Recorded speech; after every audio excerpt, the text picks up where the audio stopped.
Hi, and thanks for logging on to the daily DVAR Halacha. And here's a brand new halacha for you, and it's for Wednesday, 24th day of July, 21st day of Tammuz. Okay, now we're going to give you more laws about the 9 days. We had told you that if someone makes a Siyum during the 9 days, finishes learning a Masechta of Gemara or some large accomplishment like that. We'll go through the details later on another day. But if you really are making a proper siyum during the 9 days, then even though we all eat milchiks during the 9 days, at a siyum, at that special meal, it's okay to have fleishiks. So a lot of people do end up making siyums during the 9 days, and they go along and eat fleishiks during that time, and that's okay. If your siyum naturally, you ended that masechta in the winter time, and you saved the last two words for the 9 days so you can make a siyum in the 9 days. That's a little sketchy. That's not so kosher to do.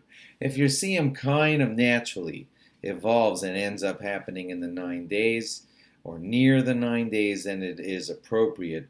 But to just hold off on a siyum, the last two words of the Masechta, and just say them during the 9 days so you can have a siyum, that's not so proper. But anyway, if you're making a proper siyum during the 9 days, you can invite friends, family, relatives to the siyum, and all those people can eat at the siyum.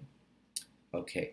However, when you get into the week in which Tisha B'Av falls, then there are some people who back off and say, oh, come on, you're in the week of Tisha B'Av.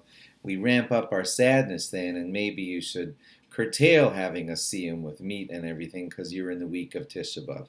That's what some people say when you get into the week of Tisha B'Av.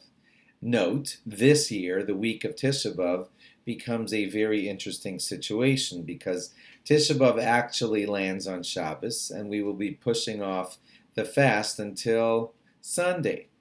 So does all of that week before count as the week of Tisha B'Av? So that's a bit of a discussed point, whether most people on this particular question treat that week that precedes the Shabbos of Tisha B'Av and the Sunday of the fast. Most people consider that regular 9 days and don't really call it the week in which Tisha B'Av fell. So you can discuss that with your rabbi. Bottom line is, if you're planning on a siyum during the 9 days, make sure that it's appropriate. Discuss it with your rabbi, especially if it's in that week when, this year, Tisha B'Av happens on a Shabbos. The fast is going to be observed on a Sunday. Can you make the siyum during the week that precedes that Shabbos and that Sunday? A lot of rabbis are going to say yes to that question. But hey, you got time, discuss it with your rabbi and see if you're eligible for a siyum during the 9 days where you could eat meat. You don't have to do that. You could postpone it till after the 9 days.